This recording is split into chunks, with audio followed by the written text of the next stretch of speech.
with that, I'll come to you, Khurram. Can you tell us what is actually happening in the fintech space as you see it from your perspective? And do you think that our fintech space and the traditional financial space is actually ready to move in the direction which people have mentioned over here? Do you think we can mature into that direction? Thank you, Kamran. I think if you look at the fintech space, and it's usually the perception is that that these young customers, the young population of Pakistan, there is a gap where they think that the traditional financial services does not cater to the needs and experience which they want.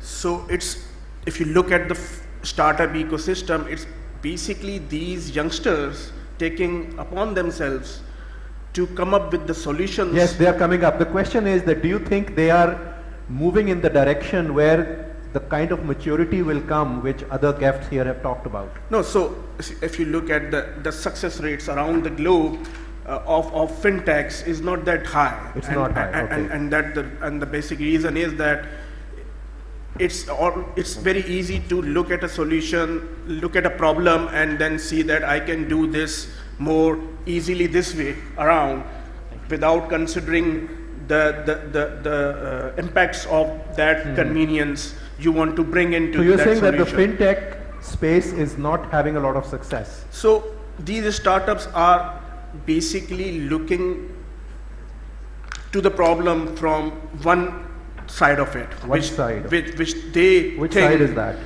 Which their side is, which they think of like the way they treat their experiences on Facebooks and WhatsApps.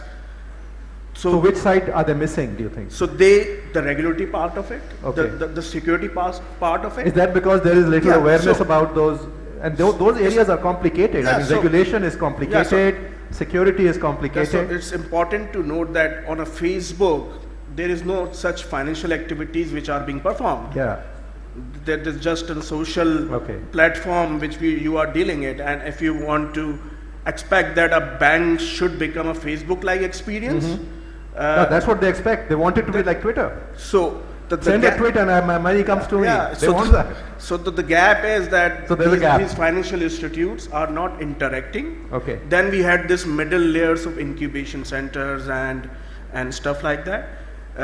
I think they encourage them to go to the same path of trying to convince to them that they can become the Mark Zuckerbergs of this world and Elon Musk of this world.